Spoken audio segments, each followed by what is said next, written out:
kehadapan ibu-ibu yang tidak bisa kami sebutkan satu persatu, mari kita awali kajian kita pagi hari ini. Kami buka Assalamualaikum warahmatullahi wabarakatuh.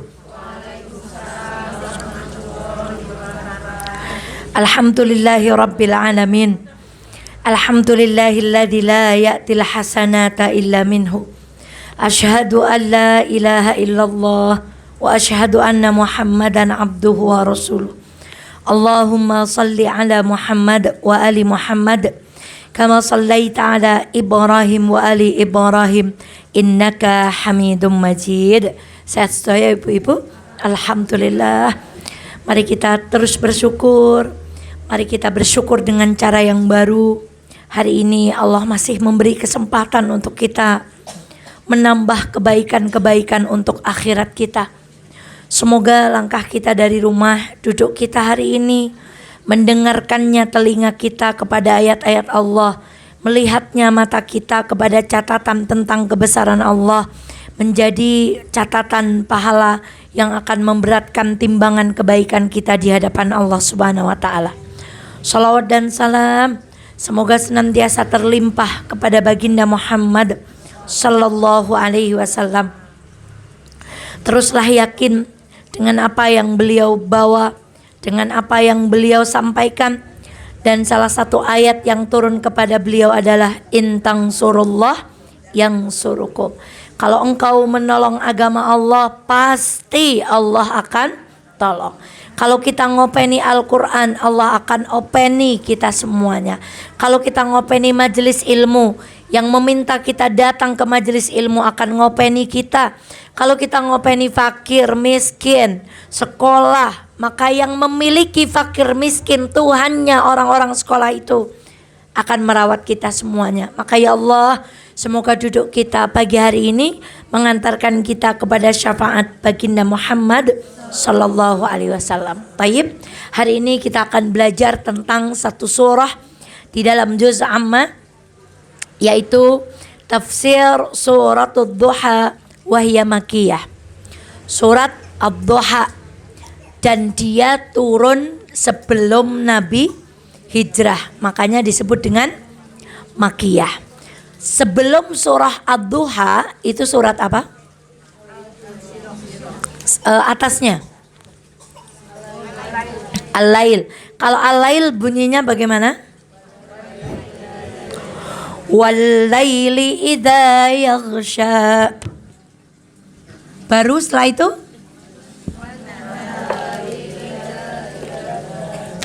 wal-laili idza yaghsha.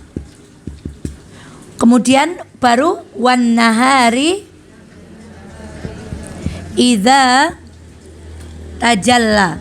Sekarang baca ayat pertama wadduha. Wadduha. Terus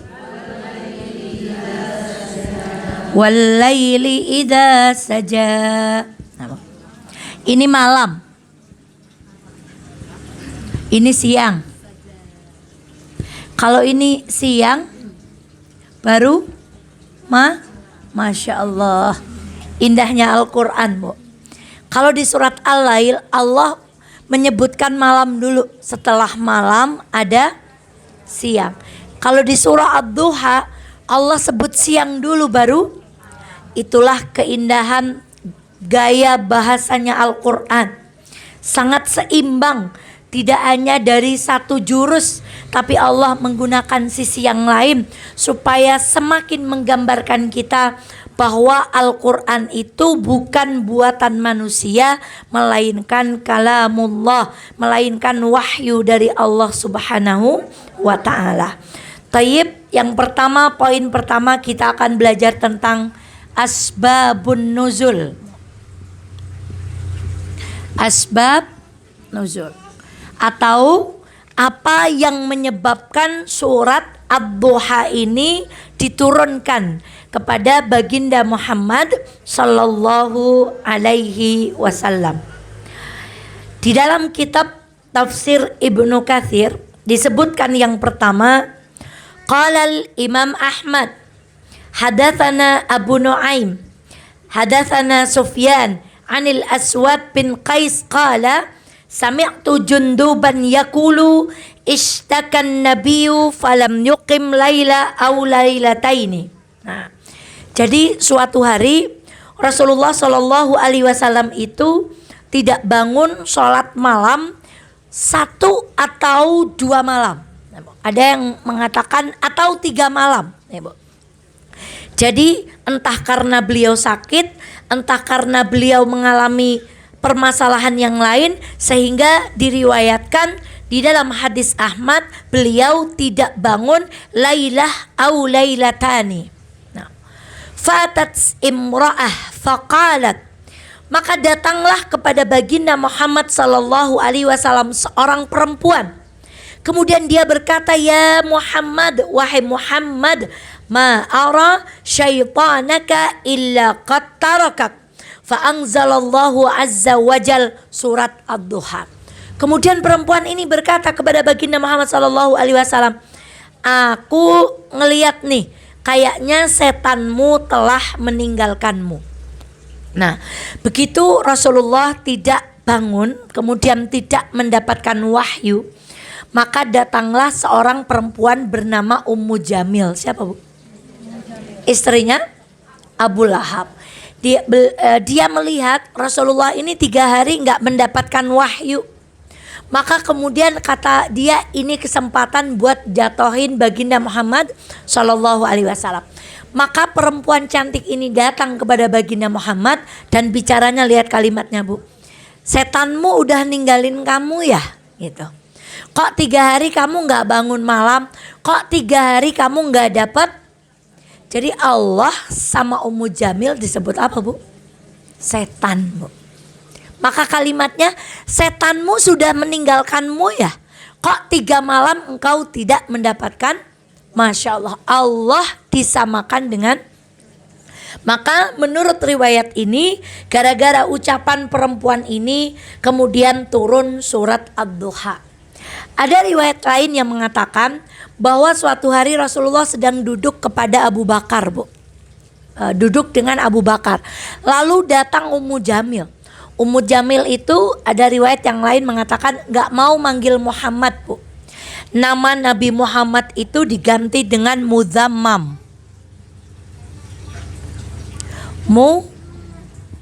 Muzammam. Muzammam itu artinya yang tercela, Bu. Jadi model bicaranya Ummu Jamil gak mau ngomong sama baginda Muhammad Sallallahu Alaihi Wasallam. Dia panggil Abu Bakar, mana temanmu itu Muzammam gitu. Kok aku ngelihat 3 hari dia gak dapat apa-apa, kayaknya setannya sudah ninggalin dia. Masya Allah. Lagi-lagi di dalam riwayat tersebut Ummu Jamil menyamakan Allah dengan setan. Fal'iyadu billah. Maka ini asbab nuzul yang pertama. Lalu apa asbab nuzul yang kedua? Ada yang meriwayatkan suatu hari orang Yahudi mengutus utusan ke Madinah. Kenapa sayangku? Ikan nih. Oh, ikan. Mana ikan? Bah, Masya Allah. Suatu hari orang Yahudi itu pergi ke Madinah untuk bertanya kepada pendeta, gimana ya caranya jatohin baginda Muhammad Sallallahu Alaihi Wasallam ini? Udah disiksa pengikutnya nggak bisa, dikata-katain nggak bisa. Maka mereka cari cara yang lain. Dengan cara apa? Mereka bertanya kepada para pendeta, kira-kira apa ya yang bisa menjatuhkan baginda Muhammad Sallallahu Alaihi Wasallam? Lalu pendeta itu berkata, tanyakanlah kepada Muhammad 3 hal ini. Kalau dia benar, kalau dia bisa menjawab, maka dia benar nabi. Tapi kalau dia tidak bisa menjawab, berarti dia bukan nabi. Maka apa perintah pendeta itu kepada orang-orang Yahudi yang benci kepada Rasulullah? Pertama, diminta untuk menanyakan seorang laki-laki yang melakukan perjalanan ke timur sampai ke ujung, dan seorang laki-laki yang melakukan perjalanan sampai ke barat sampai ke ujung. Yang dimaksud siapa? Kan kita udah belajar. Bukan? Ayo.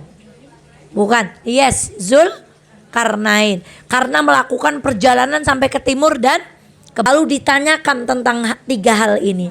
Dan Rasulullah Shallallahu Alaihi Wasallam bersabda, "Sa'ukhbirukum ghadan." Besok kamu tak jawab. Ternyata setelah itu wahyu lama tidak turun. Tanpa Rasulullah mengucapkan kalimat insya Allah. Sekarang kita berhenti di sini dulu.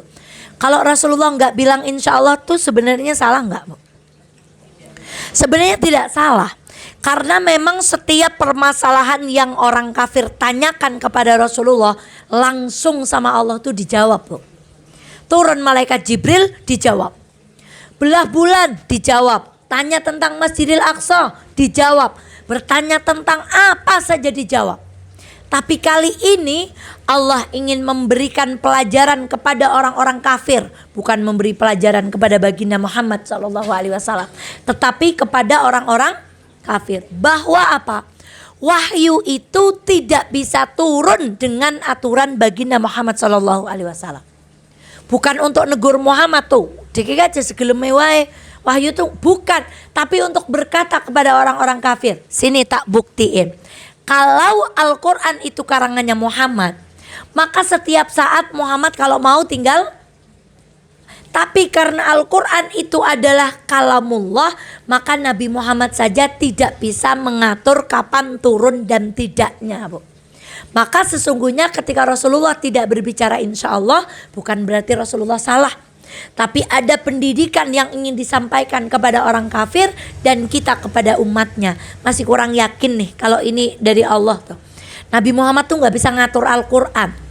Turunnya Nabi Muhammad butuh gak turun. Maka benar-benar Al-Quran ini adalah wahyu siapa? Sampai-sampai ketika Nabi Muhammad turun dan menginginkan jawaban dari pertanyaan itu, ayat ini tidak turun, Bu. Nah, maka ibunda sekalian yang dirahmati oleh Allah, jadi asbabun nuzul yang kedua karena adanya orang Yahudi yang bertanya tentang 3 hal. Lalu Rasulullah berdoa, kemudian turunlah surah Ad-Duha. Sekarang asbabun nuzul yang ketiga. Diriwayatkan bahwa Khawlah itu mendapati ada anak anjing kecil itu menyelusup ke rumah baginda Muhammad SAW dan bersembunyi di bawah tempat tidur beliau. Gitu. Maka gara-gara ada anjing itu, Bu, malaikat Jibril tidak mau datang. Dan ternyata anjing itu ketika masuk ke bawah tempat tidur baginda Muhammad SAW itu tidak disadari oleh penghuni rumah itu sampai diceritakan bahwa anak anjing itu mati, Bu. Kalau mati kan kudune melebu isuk awan bisa metu, kalau mati berarti bisa berhari-hari. Dalam riwayat disebutkan 3 hari, Bu. Nah, maka tiba-tiba kemudian Khawlah mendapati ada anak anjing yang sudah menjadi bangkai. Kemudian diapakan? Dibersihkan. Gimana cara membersihkannya? Kalau kena anjing gimana bersih? Tapi tadi anjingnya tidurnya di mana? Rasulullah lantainya keramik apa bukan, Bu? Tanah. Berarti berlaku cara membersihkan anjing begitu tidak? Tidak, karena otomatis sudah terkena tanah, itu berarti kalau diambil bangkainya tanah kembali menjadi suci. Atau air kencing, kalau misalnya ya Allah yang punya anak laki-laki atau yang punya cucu laki-laki, yang punya menantu anaknya laki-laki, jangan biasakan anak kita kencing sembarangan, Bu. Kadang depan toko terus apa, Bu? Tur, iya, Bu. Nah, maka kalau ada anak kencing di tanah, kemudian pipis di situ, caranya gimana membersihkannya? Ambil air, kemudian tanah itu diapakan? Disiram. Sebagaimana riwayat ketika Rasulullah didatangi oleh orang laki-laki Badui, kemudian kencing di mana? Kencing di masjid, kemudian Rasulullah meminta para sahabat untuk menyiram bekas air kencing itu dengan. Nah, maka kemudian setelah anjing itu dibersihkan, malaikat Jibril datang. Lalu Rasulullah bertanya, "Wahai Jibril, kenapa engkau tidak datang kepadaku untuk menurunkan wahyu?" Kata Jibril alaihi salam, "Bagaimana mungkin aku masuk ke rumah yang di dalamnya terdapat anjing?" Karena malaikat tidak masuk pada rumah yang di dalamnya terdapat anjing dan gambar. Nah, gambar inilah yang kemudian banyak sekali perbedaan. Apakah semua gambar, apakah gambar-gambar tertentu, wallahu ta'ala a'lam. Ada yang kalau posting foto mukanya ditutupi, ada mungkin memaknai semua gambar. Kalau nggak mau posting nggak usah. Mana ada Teh Elis ya. Dulu Teh Elis kalau posting foto itu mukanya dikasih bunga. Saya bilang, Teteh kalau nggak mau posting nggak usah posting. Ngapain posting mukanya dikasih tutup gitu. Ternyata sekarang Teteh malah posting pakai masker apa kemarin Teh. Nah, Masya Allah. Tadi pagi posting belanja 100.000 dapat lumbu, apalagi Teh? Ikan kembung, tomat, cabai dan seterusnya, Masya Allah. Ibu jangan ngantuk, kalahin setan. Nah, itu asbabun nuzul yang ketiga. Dan ini sekaligus pelajaran untuk kita. Anjing itu secara, kita nggak mengatakan anjing itu makhluk yang buruk, tidak.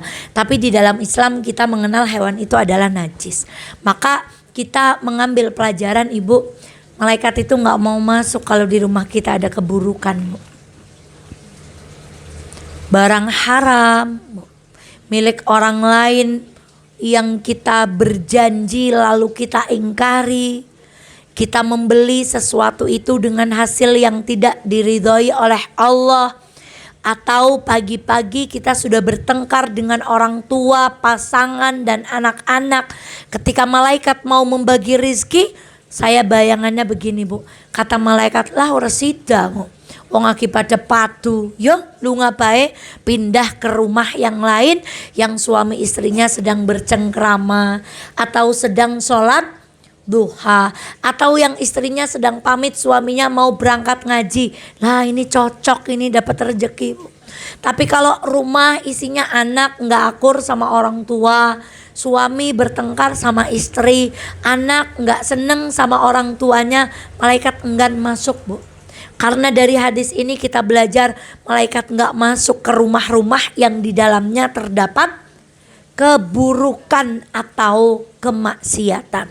Maka itulah asbabun nuzul dari surah Ad-Duha. Dari 3 surat, nah, dan dari 3 asbabun nuzul ini Ibu bisa bayangkan. Misalnya ibu seorang tabib terkenal, pasang pelang, pokoknya ngertekon nggon ibu penyakit apa wae langsung semua pasien sembuh. Tiba-tiba suatu hari datang pasien, diobati ibu nggak sembuh-sembuh. Lalu pasien ini pulang seworo-woro sewono sobo, alah kai dukun ngapusi, kai tabib ngapusi, jarene nek berobat menggon kai sembuh, kak nyong berobat. Ibu bayangkan, dari kemarin-kemarin Rasulullah kalau punya masalah tanya sama Allah, langsung diutus malaikat siapa? Ini di saat Ummu Jamil menghina, orang kafir menghina, enggak turun wahyu Bu. Kira-kira sekarang orang kafir menghinanya Rasulullah kayak apa Bu? Wes, sehabis-habisnya. Kayak laki-laki yang mukulin istrinya itu dihina orang se-Indonesia Raya Bu. Mana Bu? Sehabis-habisnya. Kali ini Rasulullah benar-benar direndahkan. Tuh kan Tuhanmu udah pergi, tuh kan agamamu gak benar, tuh kan dia pembual. Nyatanya kita nanya ini gak dijawab. Nyatanya Tuhannya dia udah ninggalin dia. Sekarang hati Rasulullah seperti apa rasanya Bu? Kayak ibu nih, sedikit aja. Tadinya temennya deket, tiba-tiba tanpa sebab, tanpa alasan dia tiba-tiba menjauh, nomor ibu diblokir, ketemu ibu melengos, disalami, ora gelem, kira-kira hati ibu gimana? Itu baru 1 orang. Ini yang royok Rasulullah berapa? Sak Makkah Bu. Dan yang royok bukan cimpringan kayak gini nih. Yang royok tuh kalau diibaratkan punya jabatan berarti bupati, pak camat, ketua adat, tokoh masyarakat, ketua ormas, itu yang royok. Kayak apa rasanya? Kemana baginda mau bersembunyi? Maka ibunda, kalau kita mau ambil kesimpulan secara sederhana, surat Wadduha itu diawali dengan suasana yang tidak mengenakan. Suasana apa? Sedih. Siapa yang bersedih? Rasulullah Sallallahu Alaihi Wasallam. Tetapi indahnya, seperti tadi kita belajar surat ini berbicara tentang apa? Kesedihan. Lalu berbicara tentang apa ini? Siang. Lalu ini berbicara malam. Jadi surat Wadduha itu turun kepada baginda Muhammad Sallallahu Alaihi Wasallam. Masya Allah, suasana hati Nabi sedang apa? Tapi ayat ini dibuka dengan apa? Siang. Siang itu terang, berarti hatinya itu lapang. Kalau malam itu gelap. Di surat Wadduha ada 2. Kamu sedih, aku kasih terang. Setelah gelap terbitlah. Tapi ada ulama yang mengatakan Wadduha itu indah. Belum dapat masalahnya, Allah sudah kasih solusinya. Maka yang dikedepankan bukan masalahnya, walaili yang gelap, tapi yang dikedepankan apa? Sisi terangnya. Seolah-olah Allah mau meyakinkan baginda Muhammad Sallallahu Alaihi Wasallam, Allah itu sepele. Jangankan ini, semua masalahmu sebelum datang masalah Allah sudah kasih apa, Bu? Solusi. Maka kemarin kita belajar alam nashrah laka sadr. Itu Rasulullah belum tanya, belum minta, itu dadanya sama Allah sudah diapakan. Sementara kalau Nabi Musa dadanya minta dilapangkan, itu harus apa dulu?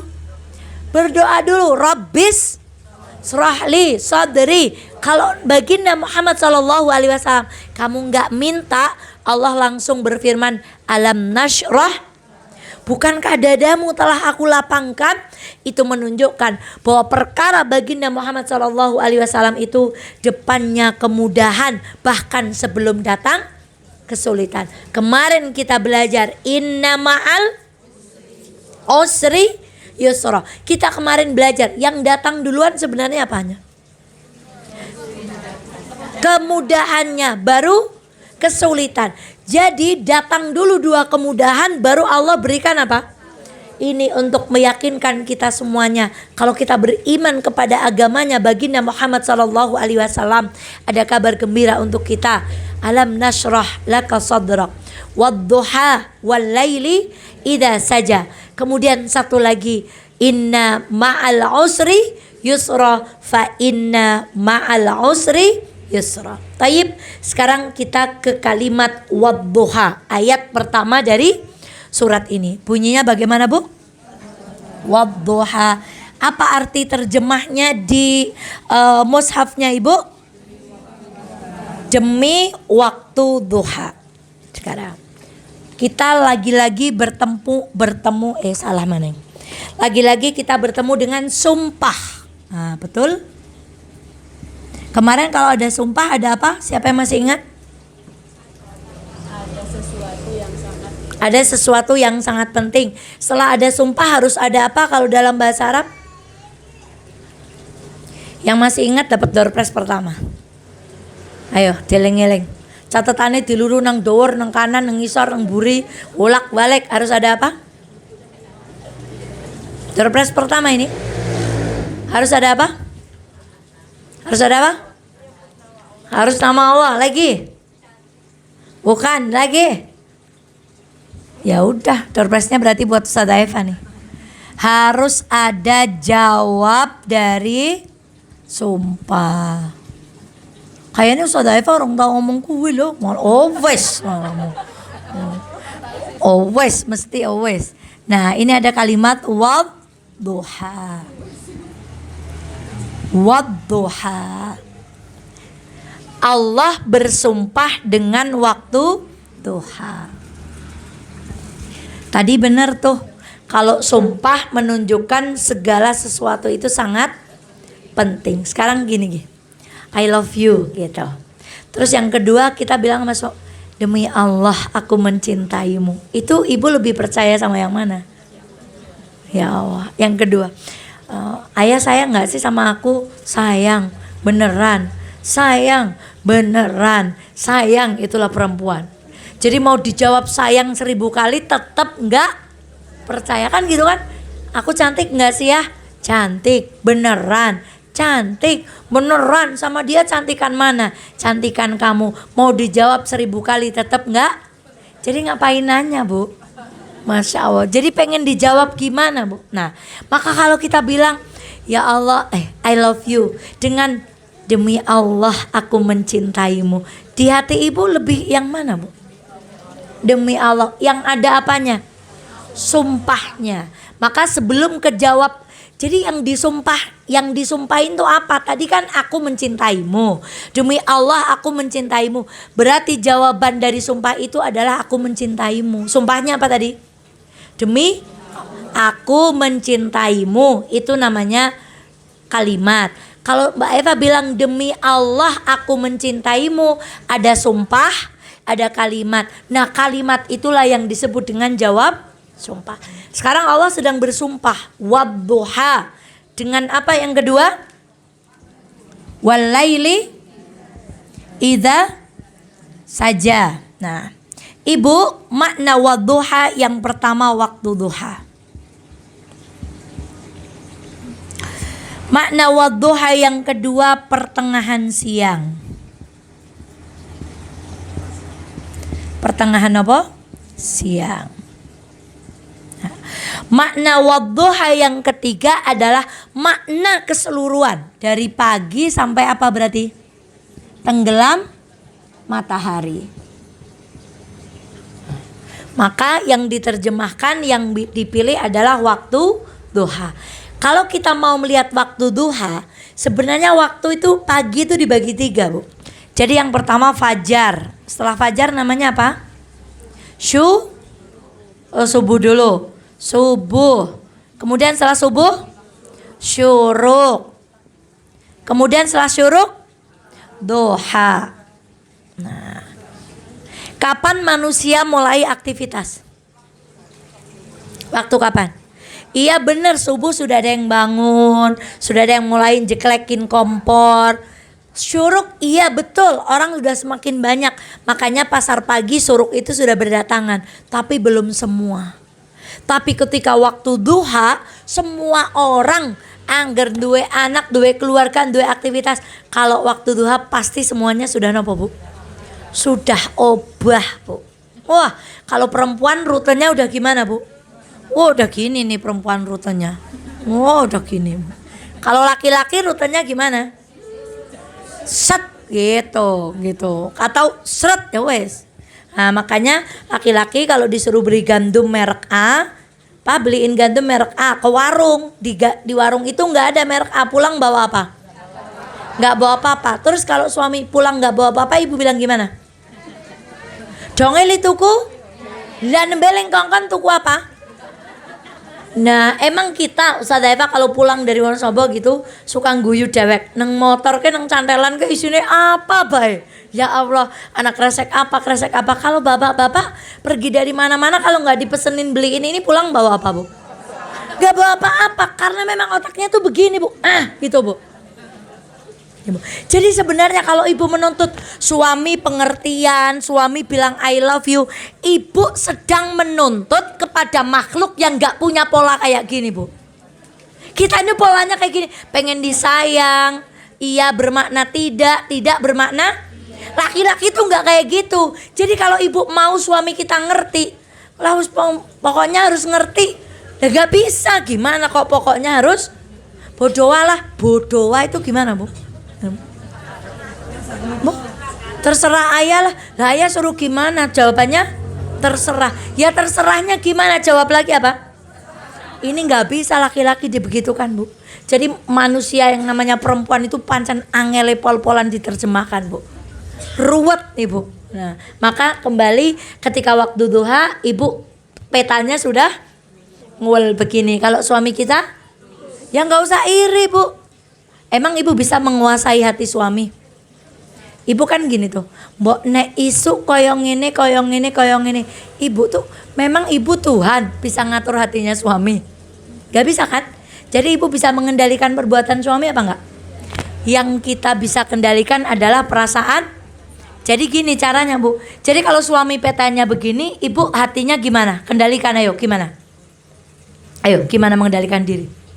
Ya memang laki-laki seperti itu. Kalau ibu nggak bisa mengendalikan, ibu kalimatnya akan begini. Orang pengertian temen sih, nyong nek mau melaku tekan Singapura. Olah, jenengan ket mau isu kukur. Itu perempuan yang tidak bisa mengendalikan. Jadi kita nggak bisa ngendaliin suami kita. Yang bisa kendalikan siapa? Itu berlaku pada semua orang. Saya nggak bisa mengendalikan Mbak Yani. Tapi kalau Mbak Yani kok ketemu saya nggak senyum, saya harus mengendalikan diri saya sendiri. Oh, Mbak Yani kilara untu. Nah, misalnya. Jadi kalau kita nggak punya pengendalian diri seperti itu, ibu akan jadi wanita yang ruwet. Nah, bu. Wadduha artinya 3. Sekarang walaili idza saja. Laut kalau masih ada gelombangnya itu nggak disebut saja. Tapi laut kalau sudah datar begini maka disebut laut itu kondisinya saja. Maka terjemahnya apa? Dan malam apabila kalau jam 8 masih ada suara? Banyak. Jam 9 masih. Jam 10 malam. Tapi begitu jam 1 itu di telinga kita tuh suaranya apa bu? Yang lengang banget itu namanya walaili idza. Ketika malam itu sedang gelap-gelapnya, sedang sunyi-sunyinya. Nah, jadi Allah bersumpah dengan 2 waktu sekaligus. Wadduha walaili idza saja. Apa jawab sumpahnya? Jawab sumpahnya pada ayat yang ketiga, ma wadda'aka rabbuka wa ma qala. Saya tulis dulu. Ada Sultan ma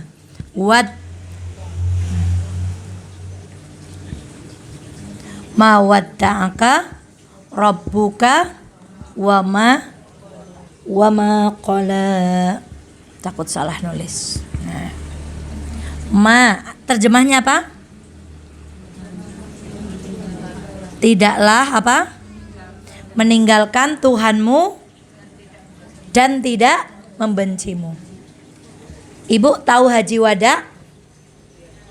Tahu ya? Itu. Haji Wada itu artinya apa? Perpisahan ini wadda'aka. Dada atau di perpisahan. Rabbuka Tuhanmu wa maqala. Tidaklah meninggalkanmu Tuhanmu dan tidak membenci. Membenci siapa bu? Rasulullah. Jadi kalau kesempurnaan struktur kalimat, fokus dikit. Ini mestinya bunyinya gini bu. Ma wadda'aka rabbuka wa ma qalaka. Kan ini enggak diterangkan Nabi Muhammadnya kan, belum kan? Kalau kalimat ini belum ada apanya? Belum ada objeknya. Berarti sudah lengkap belum? Tapi kita baca dari ayat yang pertama. Wadduha walaili idza saja ma wadda'aka rabbuka wa ma qala. Kalau puisi ini udah pas belum? Kalau puisi sudah ya, belakangnya sama. Wadduha walaili idza saja ma wadda'aka rabbuka wa ma qala. Sekarang kalau ditambah ika, ma wadda'aka rabbuka wa ma qalaka. Jadi enak nggak di telinga bu? Ini kalau dari segi bahasa. Dari segi maknanya nanti lebih dalam lagi. Bu, sebenarnya perpisahan itu sesuatu yang biasa. Setelah ini kita ngaji berpisah itu gimana bu? Biasa kan? Enggak kita yang nangis-nangis kan? Kemudian ketika kita belajar di sekolah kemudian bubar, itu perpisahan yang menyakitkan enggak? Enggak kan? Jadi berpisah itu sebenarnya itu adalah sesuatu yang biasa. Jadi berpisah kalau hanya bilang ya udah kita pisah ya bubar, itu sesuatu yang biasa. Tetapi Allah bersumpah, demi Allah aku gak akan misahin kamu, gak akan ninggalin kamu. Sekarang jadi gimana makna berpisah? Jadi dahsyat atau jadi biasa? Tadi kan udah, sebenarnya berpisah itu biasa. Kita setelah ngaji bubar biasa, ngaji di mana bubar biasa, ketemu dengan teman setelah itu acara bubar ya. Tapi ketika kita punya masalah, kemudian Allah, tenan aku ora bakal ninggalkan, dan itu diucapkan dengan sumpah. Itu kira-kira gimana, Bu? Di hati lebih gimana, Bu? Jadi ya Allah bersumpah dengan dua hal untuk mengatakan satu perkara penting, demi Allah ya Muhammad, aku tidak akan meninggalkanmu. Tapi perpisahan ini diawali dengan apa? Jadi kayak suami kita, demi Allah kalau kamu mati duluan aku nggak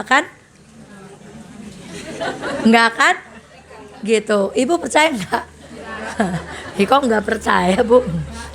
Jadi kata Ustadz itu kan kalau kita doa jenazah itu, Bu, itu doanya gini, Allahumma ighfir lahu warhamhu wa'afi wa'fu anhu wa akrim nuzulahu wasi' madkhalahu waghsilhu bima'in wa thaljin wa bardin wa naqqihi minal khataaya kama yunqas sabul abyadu wabdilhu daran khairan min dari, gantilah dia rumah lebih baik dari rumahnya, wa zaujan khairan min zauji, dan pasangan yang lebih baik dari pasangannya di dunia. Jadi ibu sendiri yang doain suami supaya suami kita dapat pasangan yang lebih baik, Bu.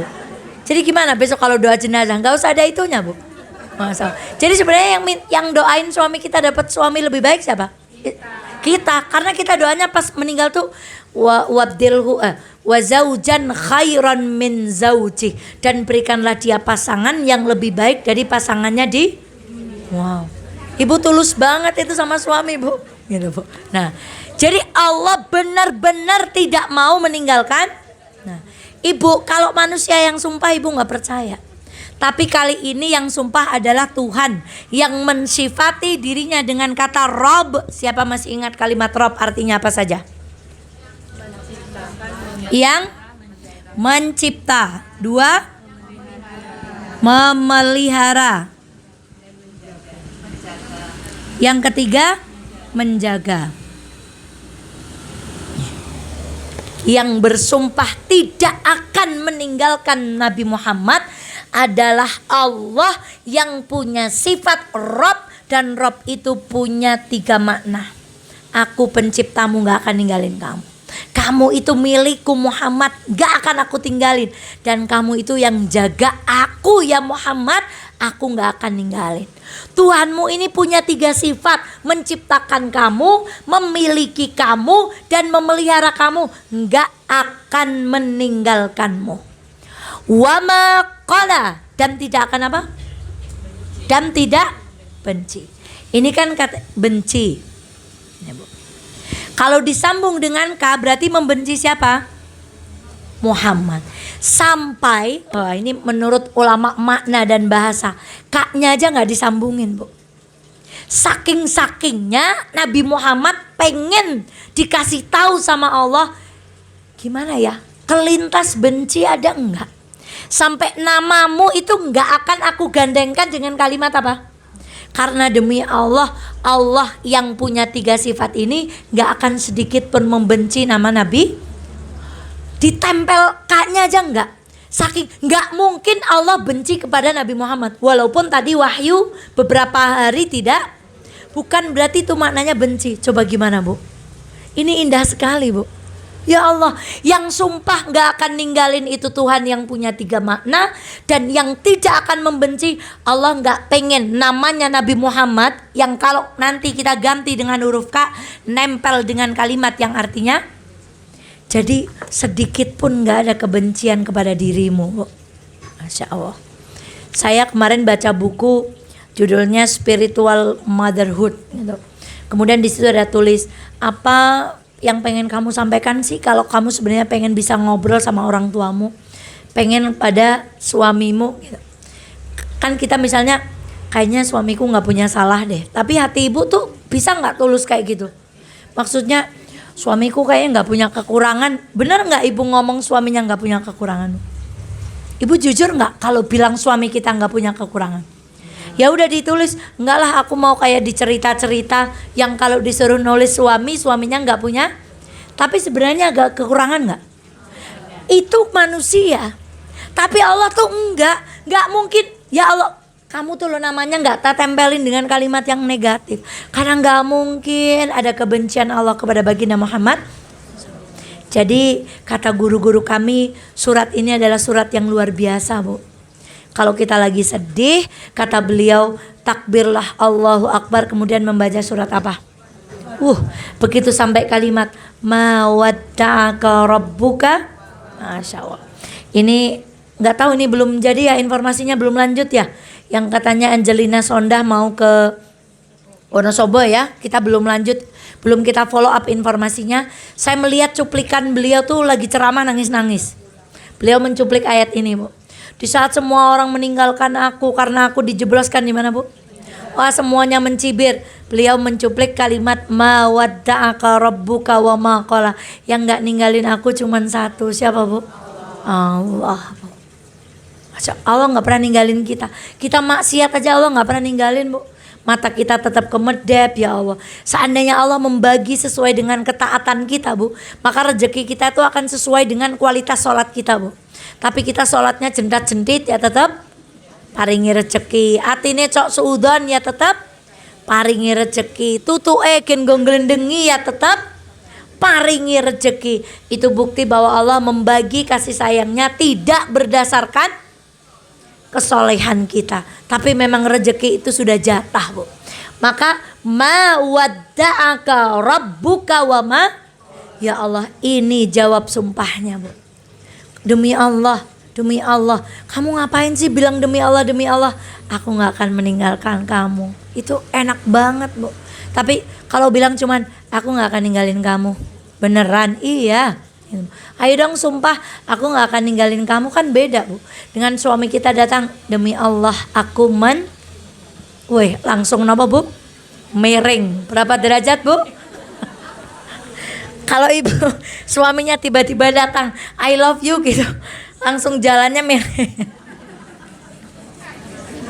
Ya Allah, saya tuh pengen bikin judul kajian, tapi yang ngajinya tuh ada bapak-bapaknya. Pengen tak kasih judul jangan biarkan pasanganmu mengemis, Bu. Mengemis apa, Bu? Mengemis pujian. Karena suami gak pernah muji kepada istri. Wong hoax aja boleh kok. Bapak-bapak ini Chan. Kalau nak jadi ustadz tak gempong banget pengen ngomongin bapak-bapak. Kalau mau, jangan biarkan istrimu menjadi pengemis. Pujian harus ngemis. Perhatian harusnya itu tuh sesuatu yang diberikan. Ustazah jangan ngomong di sini, ngomongnya sama enggak. Kita udah belajar kalau kita berubah, insya Allah nanti suami kita yang merubah siapa? Ingat tadi kita nggak bisa mengendalikan suami kita. Yang kita kendalikan siapa? Diri kita. Suami nggak muji ya udah, enggak ora apa-apa, ora dipuji, sing penting temenan ayu, Bu. Ya pokoknya ngaku dewek. Sekarang ayat selanjutnya apa, Bu, bunyinya?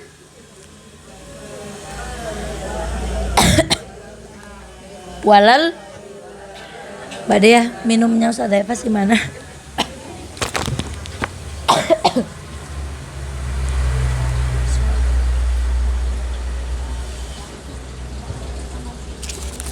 Walal akhiratu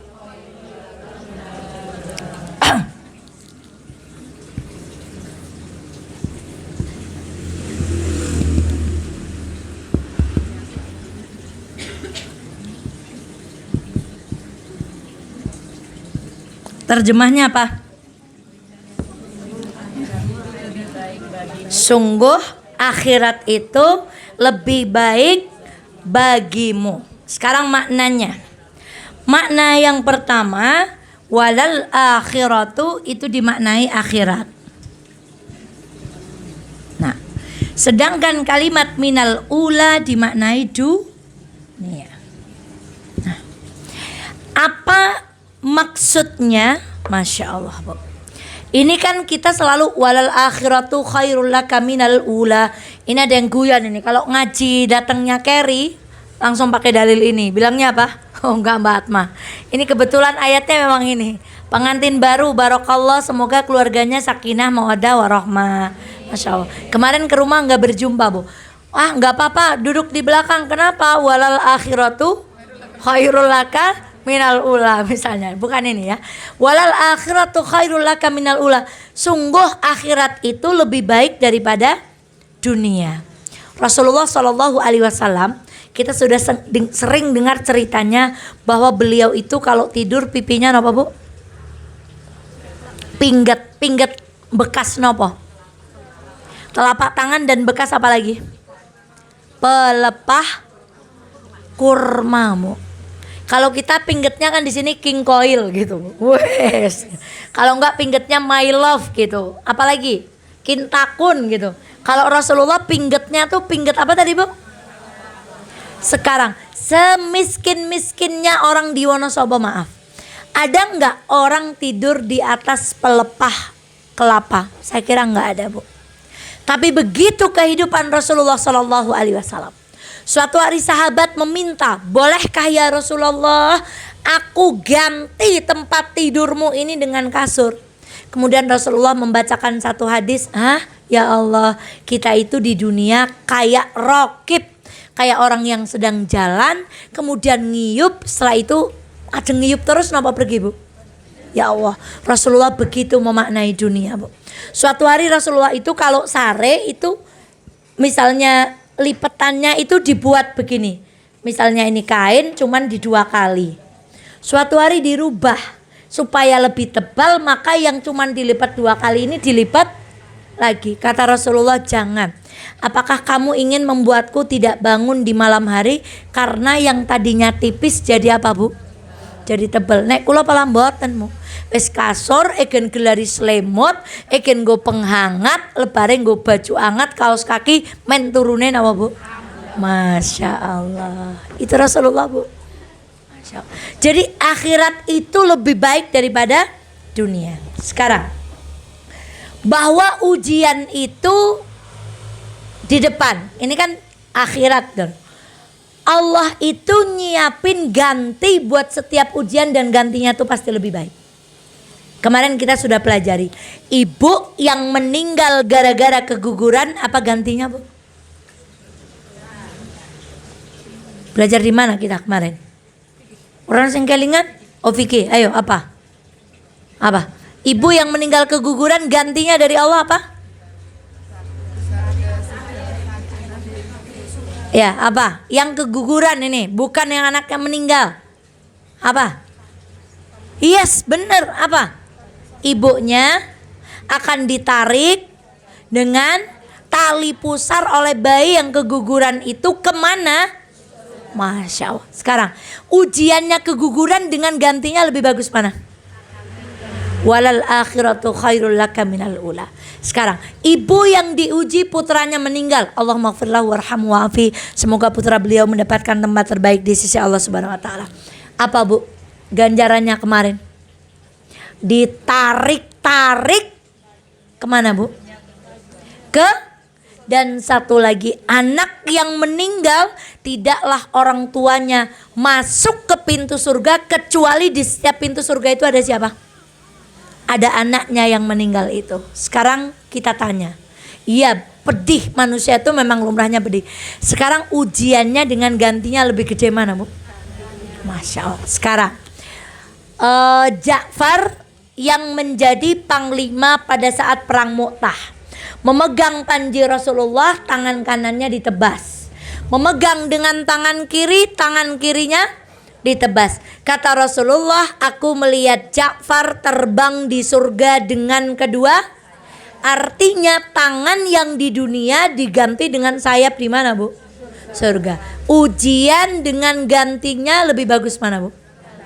Walal akhiratu khairul laka minal ula. Sekarang ibu kenapa makan pecel itu jadi nikmat? Kenapa? Karena didahului dengan apa? Lapar itu perkara baik atau perkara yang menyedihkan? Kalau ibu enggak lapar, dahar pecel enak enggak? Demi Allah enggak bu. Tapi karena kita lapar lah kok disuguhi pecel. Pecel itu terasa apa? Walal akhiratu khairul laka minal. Kalau tidak dikasih lapar, kita enggak akan merasakan kenikmatan itu. Maka izinkan saya berkisah. Suatu hari Abu Hurairah, siapa ibu? kelaparan. Nah, suatu hari Abu Hurairah kelaparan, kemudian keluar berharap bertemu dengan orang yang bisa mengajaknya makan. Ternyata beliau bertemu dengan Abu Bakar. Dan Abu Hurairah bertanya tentang satu ayat di dalam Al-Quran. Bukan beliau nggak tahu, tapi berharap ketika ditanya dijawab terus, yuk mampir yuk kita makan bareng gitu. Kemudian Abu Hurairah bertanya kepada yang pertama siapa? Abu Bakar. Ternyata setelah dijawab Abu Bakar pergi begitu saja, Bu. Nggak ngajak Abu Hurairah. Tapi bukan berarti kalau ada yang nanya Quran ngajak ditraktir ya, Bu. Nah, ya spesial Ustazah Eva tak tanya, Mbak apa makna wadduha, ayo us ke Lazida misalnya. Oh, ini ada sponsor dari Lazida 2, Bu. Bukan itu maknanya. Tapi Abu Hurairah ini benar-benar lapar. Kemudian bertemulah dengan Umar, bertanya tentang ayat yang sama. Bukan Abu Hurairah nggak ngerti, tapi pengen ketika tanya, setelah tanya diajak apa, Bu? Diajak makan. Ternyata ketika bertanya kepada Umar, Umar menjawab. Habis itu Umar, lah kan tanyanya cuma ayat Quran, gak bilang lapar, Bu. Ya kan? Kemudian ditinggal. Maka kemudian Abu Hurairah bertemu dengan Nabi Muhammad SAW. Nabi Muhammad tahu kalau Abu Hurairah sedang apa? Lapar. Maka Nabi Muhammad kemudian mengajak Abu Hurairah ke dalam rumah beliau. Ternyata di rumah beliau ada mangkok berisi susu. Lalu ditanya anggota keluarganya, ini sedekah atau hadiah? Karena keluarganya Nabi Muhammad gak boleh menerima apa? Maka gak boleh. Kalau ada sedekah, Rasulullah langsung berikan kepada Ahlus Sufah. Tapi kalau hadiah, Rasulullah akan mengambil sebagian kemudian memberikan kepada yang lain. Abu Hurairah begitu melihat susu yang ada di mangkok tadi, kira-kira hatinya gimana? Alhamdulillah sedela maning nyong Arab mimi susu. Ternyata Rasulullah Shallallahu Alaihi Wasallam memberi perintah kepada Abu Hurairah untuk memanggil semua ahlu sufah. Siapa ahlu sufah itu? Orang-orang yang tidak punya rumah kemudian tinggal di masjid baginda Muhammad. Jadi fungsinya masjid itu ya tempat tinggal, ya pusat ekonomi, ya pusat apapun. Maka kalau kita pergi ke Arab kemana-mana, pasar itu mesti di sampingnya masjid. Universitas, pasar, masjid itu mesti, Bu. Coba alun-alun, pasar, masjid, pusat keramaian. Sebenarnya itu ada maknanya, Bu. Supaya ketika kita sedang aktivitas di pasar nggak lupa sama apa? Allah. Supaya ketika kita sedang menuntut ilmu nggak lupa sama siapa? Dan bukan kita harus ke masjid terus. Sana kamu ke pasar loh. Sana kamu belajar setinggi-tingginya. Tapi iqra bismi rabbikal ladzi khalaq. Masya Allah. Maka ibunda sekalian rahmatullah Allah. Jadi orang-orang yang tidak punya rumah itu dibiarkan tinggal di masjid Rasulullah Shallallahu Alaihi Wasallam.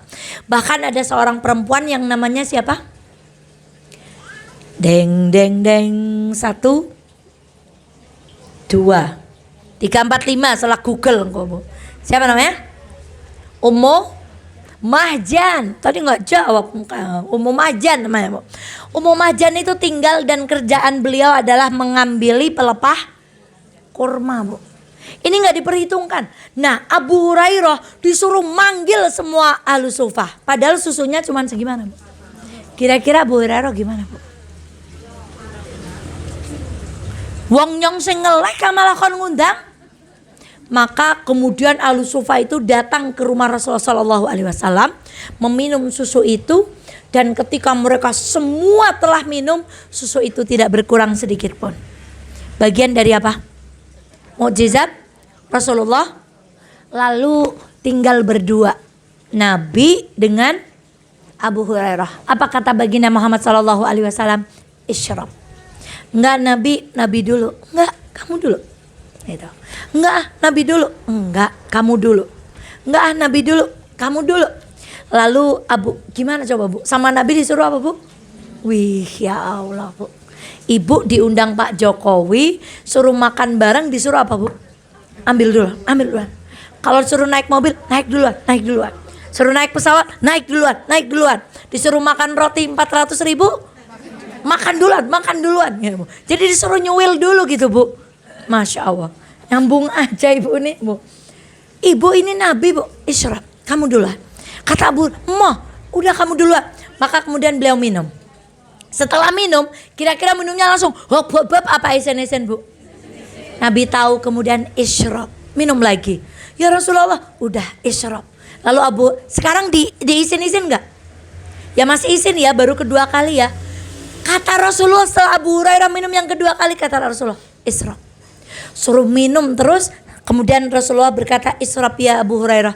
Ya Rasulullah, enggak ada lagi saluran di perutku. Artinya sudah apa? Sudah kenyang. Baru setelah Abu Hurairah kenyang, Rasulullah minum sisanya Abu Hurairah.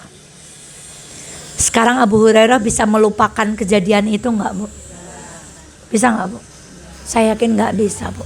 Saya yakin ibu enggak bisa melupakan kejadian ketika ibu matanya ditutup, tiba-tiba dibuka, depannya sudah ada kasur bergambarkan angsa, di situ ada cincin, permata, tahu-tahu ibu ke bawah, ya Allah, selamat ulang tahun pernikahan. Saya yakin ibu enggak bisa melupakan itu Bu.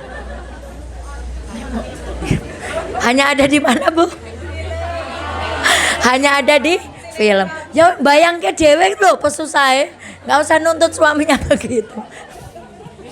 Emang Ustazah Eva pernah digituin? Gak pernah Bu. Gak pernah. Tapi mengendalikan perasaan sendiri gitu. Jadi Bunda, pertanyaan Ustazah Eva, Abu Hurairah bisa gak melupakan itu dulu? Berkesan gak? Mungkin kalau beliau orang sekarang itu akan diceritakan sampai kapan Bu? Ya Allah, di setiap pertemuan akan diceritakan.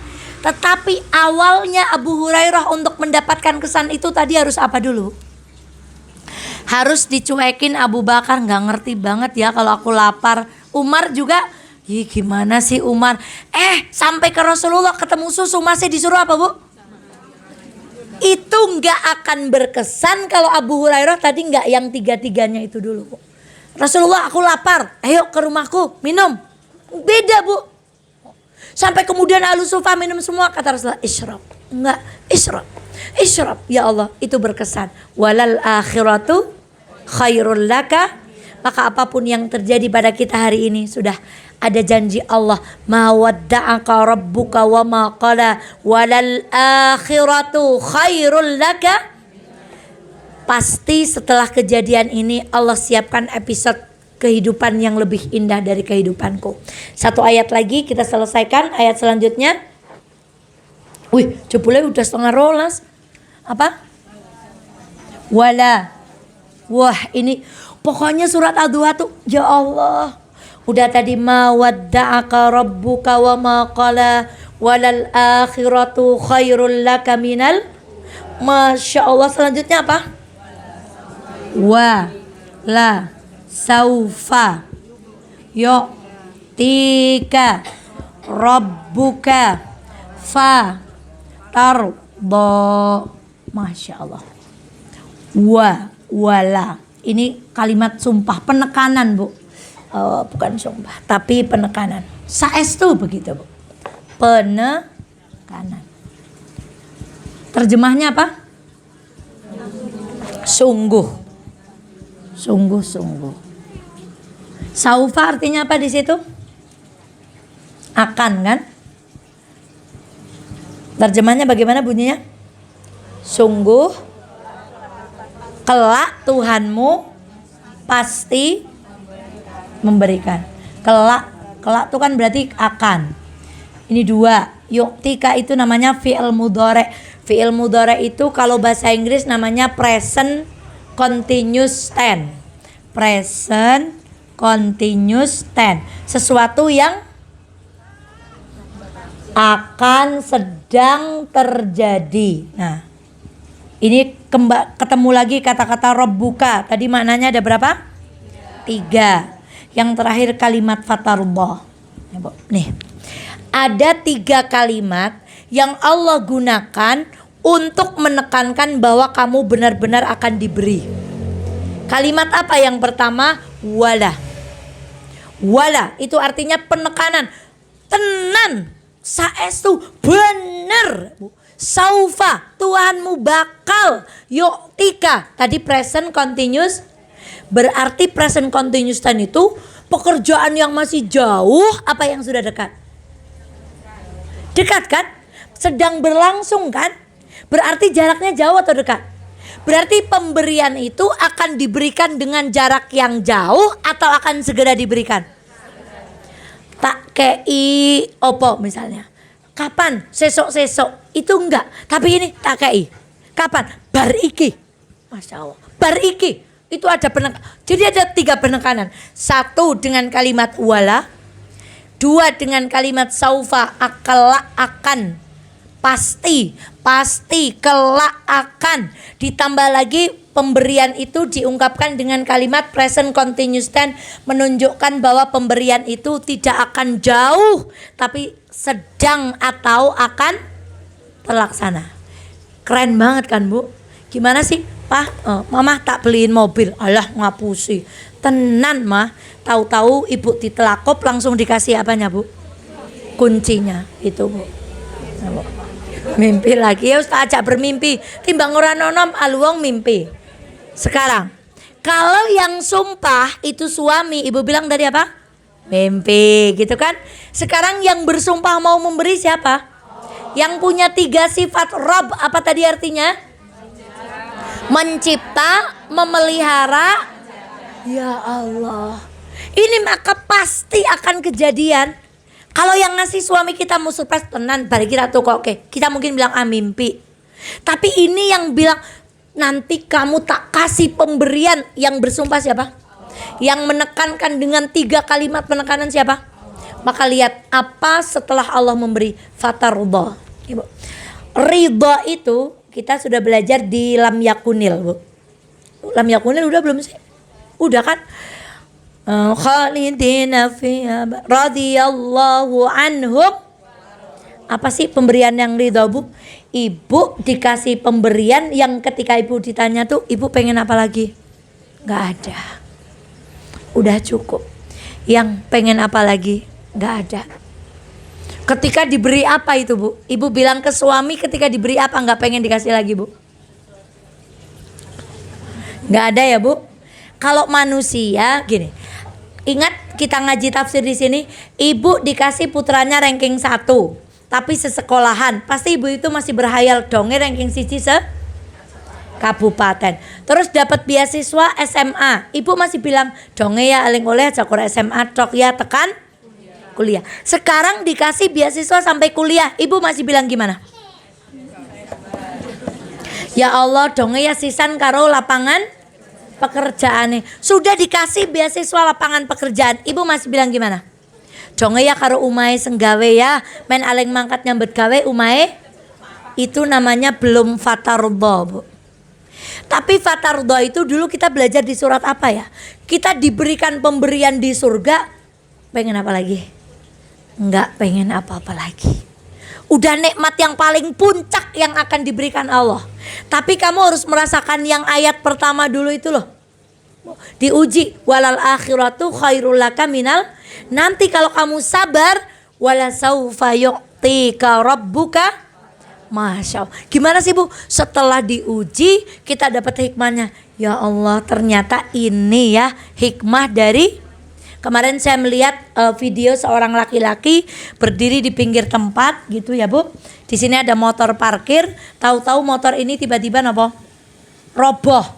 Laki-laki ini noleh Bu, lalu mendirikan motor ini. Seketika beliau pergi ke sini, ini jemblongan ambrol Bu.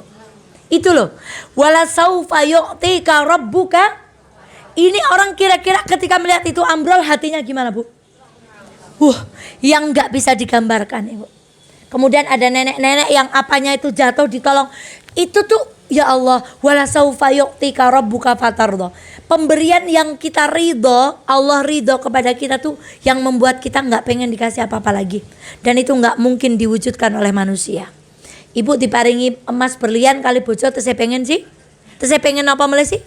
Pengen bojone perhatian, pengen bojone apa? Gak ada ujungnya Bu. Maka apa yang memutus keinginan kita itu saat kita mendapatkan surga. Dan surga itulah pemberian yang membuat Allah. Dan dalam konteks ini kita nggak bicara surga nih. Nah, ada Ada makna yang pertama, apa bentuk pemberian itu? Yang pertama adalah peristiwa Fathu Makkah. Tadi ayat ini Makkiyah atau Madaniyah? Berarti turun kapan? Kemudian Fathu Makkah terjadi setelah Nabi apa? Tahun berapa tempatnya? Tahun 8. Tete dapat hadiah 8 Hijriah. Berarti 8 tahun setelah Rasulullah hijrah, Fathu Makkah. Jadi pemberian ini adalah janji Allah, oh kamu akan diberi kemenangan yang berupa Fathu Makkah, tunduknya kota Makkah. Idza jaa nasrullahi. Yang kedua, kamu akan diberi pemberian yang namanya telaga atau haud. Telaga ini ada di padang mahsyar, Masya Allah, yang akan diminum oleh orang-orang yang beriman. Dan akan ada orang-orang yang tertolak dari telaga haud, ada orang-orangnya tertentu. Dan Masya Allah, sesiapa yang meminum dari telaga ini tidak akan merasakan kausan. Yang ketiga, sebagai penutup kajian kita, ya Muhammad, akan aku berikan yang ketiga namanya syafaat. Yang pertama apa? Fathu Makkah. Yang kedua telaga Kausar atau haud. Yang ketiga syafaat. Saya bacakan hadis yang ketiga sebagai penutup kajian kita. Kelak kita itu akan mendatangi Nabi Adam untuk meminta perkara yang ketiga ini. Apa? Nabi Adam jawab apa, Bu? Saya nggak bisa. Coba kamu pergi kepada Nabi Musa.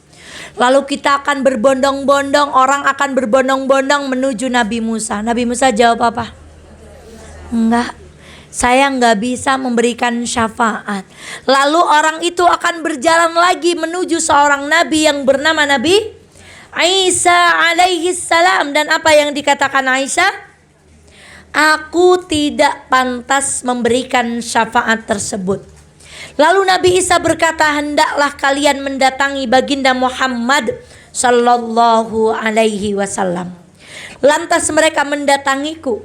Aku memang pantas memberikan syafaat tersebut. Aku lantas meminta izin kepada Rabbku. Mimi. Kamu sih bikin Ustazah ingat Sultan. Aku memang pantas memberikan syafaat tersebut. Aku lantas meminta izin kepada Allah. Dengan cara apa, Bu? Tiba-tiba Nabi Muhammad SAW sujud, Bu. Di hadapan siapa? Dan hari itu tidak ada manusia diperbolehkan bicara kecuali illa man adzina lahur rahmanu wa qala shawaba. Enggak ada manusia yang bisa berbicara. Maka kemudian Nabi Muhammad sujud. Melihat Nabi Muhammad sujud, Allah berkata, "Kum ya Muhammad, bangun. Kamu minta apa, bakalan tak kasih." Apa kata baginda Muhammad SAW dalam hadis yang sangat panjang? Aku mendapatkan ilham untuk bisa memujinya yang tidak bisa kuhadirkan saat ini. Aku memujinya dengan pujian tersebut. Aku pun tersungkur sujud di hadapannya. Allah berfirman, ya Muhammad, kum.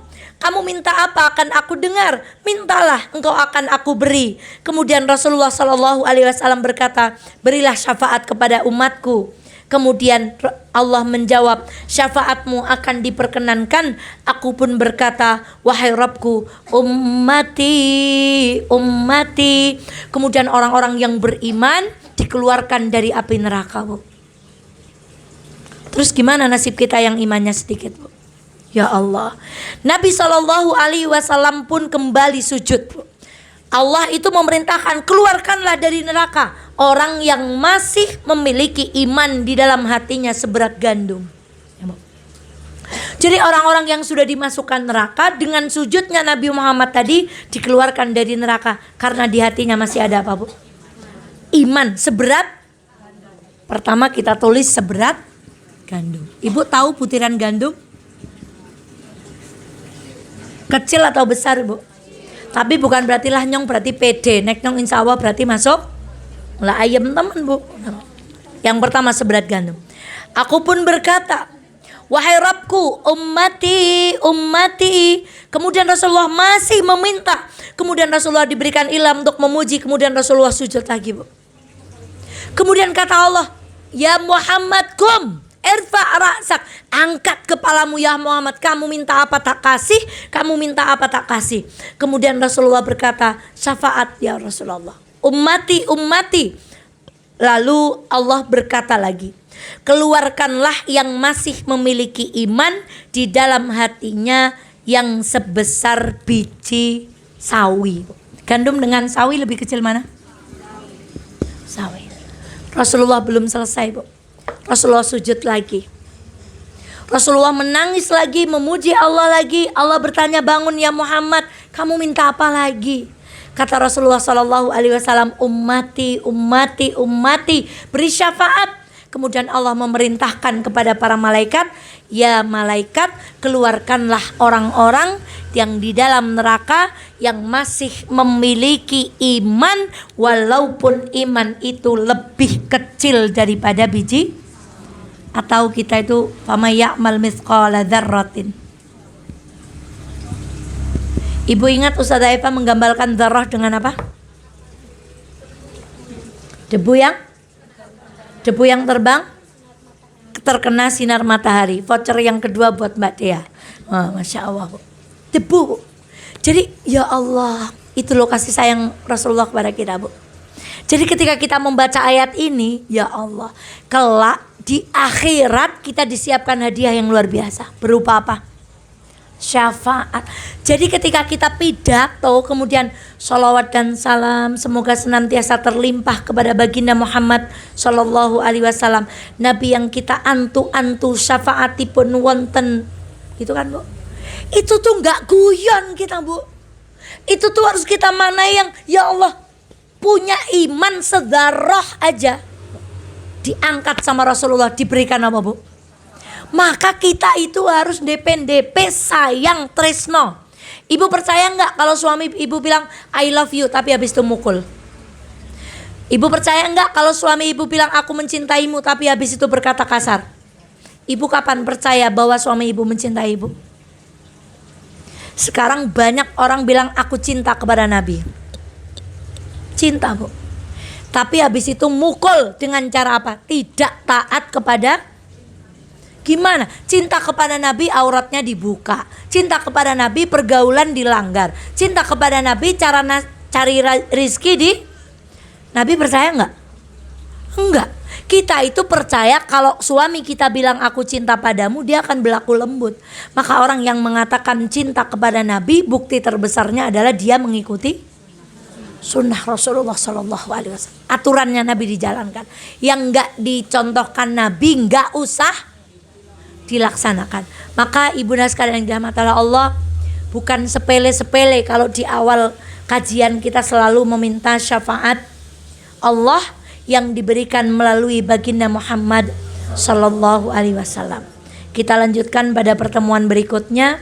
3 ayat ini semoga menjadi hiburan siapapun yang sedang punya masalah. Ma wadda'aka. Ya Allah, indah sekali. Lanjut. Walal. Masya Allah, lanjut. Alangkah indahnya kita sholat, baca dari wadduha sampai ma wadda'aka rabbuka wa ma qala walal akhiratu khairul laka minal ula wala sawfa yu'tika rabbuka fatarda. Kita lanjutkan ayat berikutnya di pertemuan berikutnya insyaallah biidznillah. Semoga apa yang kita kaji hari ini mendatangkan manfaat untuk kita semua. Masya Allah. Demikian mari kita akhiri. Astaghfirullahaladzim. Kita tutup bersama dengan doa kafaratul majlis. Subhanakallahumma wa bihamdika asyhadu an la ilaha illa anta astaghfiruka wa atubu ilaik. Mohon maaf lahir batin, yang kurang tolong dilengkapi, yang salah tolong dibetulkan. Saya akhiri. Astaghfirullahaladzim. Assalamualaikum warahmatullahi wabarakatuh.